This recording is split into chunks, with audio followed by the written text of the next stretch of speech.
In this video, we're gonna look at how you can use the Streamfog virtual camera face filters in Umingle video chat website. First, you're gonna go to this website here, streamfog.com. On this website, click on Launch App here. Scroll down and click on Download for Windows. Wait for the download to finish. Once the download finishes, click on the installer file. And if you get this screen, click on More Info and then Run anyway. It's totally safe. Install. Let's launch it from the desktop. Finish. And it's here, Streamfog virtual camera. Just launch it. You might get this pop-up from Windows Security Alert. Just allow access to Streamfog. Now firstly, we're going to make the account here. I already have the account, so I can just go to sign in. You can just use the Google. It will just take 1 minute of your time. Once you're logged in here, after signing up, you can try the new Streamfog beta if you like, but I'm going to do it later, maybe later. So finally, we have got a Streamfog. Click on the hamburger icon to expand the items on the left panel. We've got several tabs here: Lens Explorer, Custom Effects, Settings, Integrations, etc. First thing we're going to do here is go to Settings.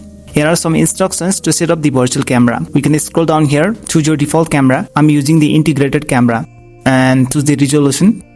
Come to right side now and we have selected the webcam option. Now turn on the camera preview to see how it looks like. Once you've got the preview, go to Lens Explorer from the left side and there are various lenses that you can try. Let's go to all lenses. Pick up any filter from here and yes, it's been applied. You can also go to top lenses.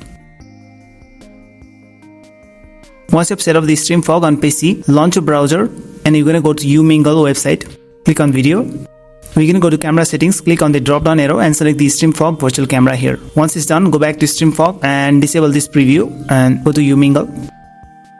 Yes, we're here. Now apply any filters on Streamfog, it will be applied on Umingle.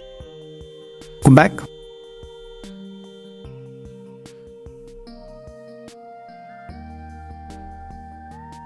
Hatiku bimbang namun tetap pikirkanmu selalu dalam hatiku. So that's how you can use the Streamfog virtual camera face filters for Umingle video chat. Hello. If you like this video, then just give a thumbs up and make sure that you are subscribed to this channel.